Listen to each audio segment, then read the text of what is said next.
첫 시간 주님께 안녕하세요. 대강교회 오훈 목사입니다. 10월 9일 월요일입니다. 하나님 우리에게 주신 말씀은 잠언 30장 15절에서 33절 말씀입니다. 거머리에게는 두 딸이 있어 다오다오 하느니라. 족한 줄을 알지 못하여 족하다 하지 아니하는 것 서너시 있나니 곧 수울과 아이 베지 못하는 태와 물로 채울 수 없는 땅과 족하다 하지 아니하는 불이니라. 아비를 조롱하며 어미 순종하기를 싫어하는 자의 눈은 골짜기의 까마귀에게 쪼이고 독수리 새끼에게 먹히리라. 내가 심히 기이 여기고도 깨닫지 못하는 것 서너시 있나니 곧 공중에 날아다니는 독수리의 자취와 반석 위로 기어다니는 뱀의 자취와 바다로 지나다니는 배의 자취와 남자가 여자와 함께한 자취며 음녀의 자취도 그러하니라. 그가 먹고 그의 입을 씻음같이 말하기를 내가 악을 행하지 아니하였다 하느니라. 세상을 진동시키며 세상이 견딜 수 없게 하는 것 서너시 있나니 곧 종이 임금된 것과 미련한 자가 음식으로 배부른 것과 미움받는 여자가 시집간 것과 여종이 주모를 이은 것이니라. 땅에 작고도 가장 지혜로운 것 넷이 있나니 곧 힘이 없는 종류로 돼 먹을 것을 여름에 준비하는 개미와 약한 종류로 돼 집을 바위 사이에 짓는 사반과 임금이 없어돼 다 때를 지어 나아가는 메뚜기와 손에 잡힐만 하여도 왕궁에 있는 도마뱀이니라.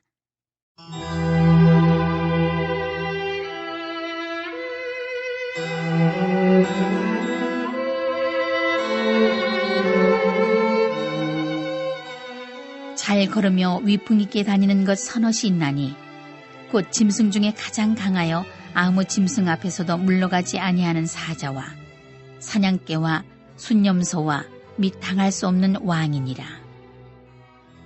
만일 내가 미련하여 스스로 높은 채 하였거나 혹 악한 일을 도모하였거든 내 손으로 입을 막으라. 대저 젖을 저으면 엉긴 젖이 되고 코를 비틀면 피가 나는 것 같이 노를 격동하면 다툼이 남이니라. 아멘. 잠언 30장은 우리가 아굴의 잠언이라고 하는데 후반부를 보면 서너시 있나니 그러면서 수수께끼 같은 세상의 모습을 보여줍니다. 먼저 동물 이야기들이 많이 나오죠. 왜 동물 이야기들이 많이 나올까? 하나님 만드신 모든 피조물들 속에는 하나님의 숨결이 들어있기 때문입니다. 그러므로 그 속에는 다 하나님의 지혜가 있습니다. 그래서 자연 만물을 자세히 살필 때 우리는 하나님의 지혜를 깨달을 수 있는 것이죠. 18절에서 20절까지를 보면 여기 나오는 것은 기이하고 깨닫지 못하는 것 서너시 있다 이렇게 말합니다. 그러면서 공중에 날아다니는 독수리의 자취, 그 자취를 알 수 없죠. 또 반석 위로 기어다니는 뱀의 자취, 돌 위에서 뱀이 자취를 남기지 않죠. 또 바다로 지나다니는 배의 자취, 배가 지나고 나면 파도에 무슨 자취가 남나요? 모릅니다. 그러다가 갑자기 남자가 여자와 함께한 자취, 이게 갑자기 툭 튀어나오는 겁니다. 이 충격요법이죠. 무슨 말입니까? 지금 간음죄에 대해서 이야기하고 있는 겁니다. 20절을 보면 아주 노골적으로 말하죠. 20절에 음녀의 자취도 그렇다. 무슨 일이 있었는지 아무도 모른다는 겁니다. 그리고 알기도 어렵다는 것이죠. 그 사람의 증언이 아니고서는 알기가 어렵습니다. 이것은 너무나 은밀하고 내밀한 일이기 때문에 잘 보여지지 않습니다.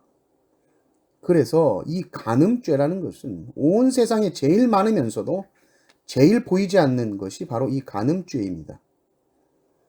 여러분 몇 년 전에 미투 운동이라고 해서 여기저기 사건이 터졌습니다. 정치계에서 터지고 예술계에서 터지고, 근데 이게 제대로 사건 처리가 깔끔하게 될 수가 없는 겁니다. 처벌도 그렇고요. 조치하기가 정말 쉽지 않은 일이라는 겁니다. 왜요? 이 성의 문제라는 것은 아주 복잡하고 미묘한 인간의 감정이 섞인 일이기 때문에 쉽지 않은 일입니다. 또 21절에서 23절을 보면 또 뭐가 서너시 있는가?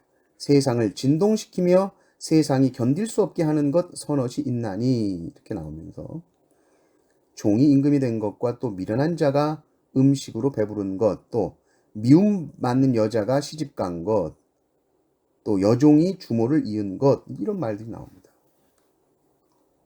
근데 우리가 이걸 보면서 아니 그러면 종이 임금이 되면 안 된다는 말이야? 그런 생각이 들지만 이것은 그런 말이 아니죠. 뭐 어떤 신분을 뛰어넘어서 왕이 되면 안 된다 이런 말을 하려는 것이 아니고, 이것의 의미는 자격이 안 되는 사람이 나라를 통치하는 것을 말하는 겁니다. 요셉도 종이 되었다가 왕이 됐잖아요. 그 자체를 부인하는 게 아니에요. 그게 아니라 인격이나 실력이나 여러 방면에서 임금이 될 자격이 없는데, 단지 권력의 굶주린 자가 종이었다가 임금이 돼버리면 영락없이 그건 독재자가 되고 압제자가 된다. 여종이 주모의 자리를 뺏는 것 같다. 하갈이 사라의 자리를 넘보는 것 같이 미련한 행동이다. 이렇게 이야기를 하고 있습니다. 또 세상을 진동시키며 세상이 견딜 수 없게 하는 것이 또 나옵니다. 24절에서 28절을 보면 이렇게 나오죠. 땅의 작고도 가장 지혜로운 것 넷이 있나니, 이렇게 나옵니다. 누굴까? 작고도 지혜로운 애가 누가 있을까? 이렇게 보니까 제일 처음에 보니까 힘이 없는 종류로 돼 먹을 것을 여름에 준비하는 개미, 이런 얘기가 나옵니다. 이건 우화로도 있죠. 개미와 배짱이.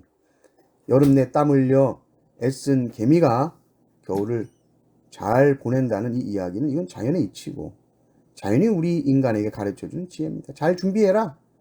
여름에 땀 흘리면서 준비했을 때 겨울에 굶지 않을 수 있다. 또 두 번째 보면 약한 종류로 돼, 그러면서 집을 바위 사이에 짓는 사반과, 이렇게 나오죠. 이건 오솔이나 너구리 종류를 이야기하는데, 이들이 얼마나 바위 사이에다가 집을 안전하게 짓냐, 얼마나 지혜로운가.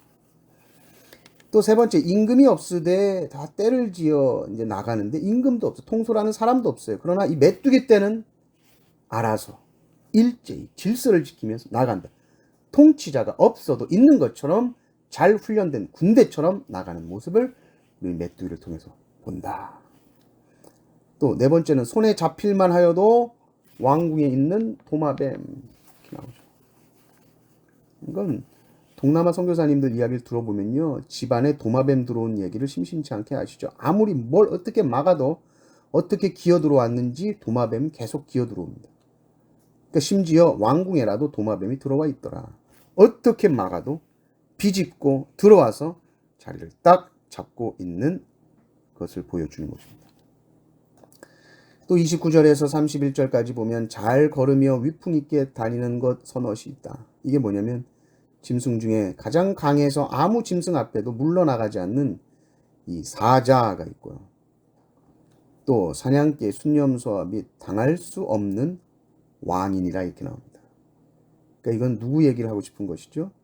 왕 이야기를 하고 싶은 겁니다. 사자가 위풍당당하다, 사냥개, 뭐 순념소, 뭐 이런 얘기를 하려는 것이 아니라 왕은 위엄이 있어야 되고 왕은 위풍당당하게 이렇게 걸어야 되는데, 32절 보니까 그게 어떤 교만함이나 스스로 높은 치 하려고 그렇게 하는 것이면 안 된다.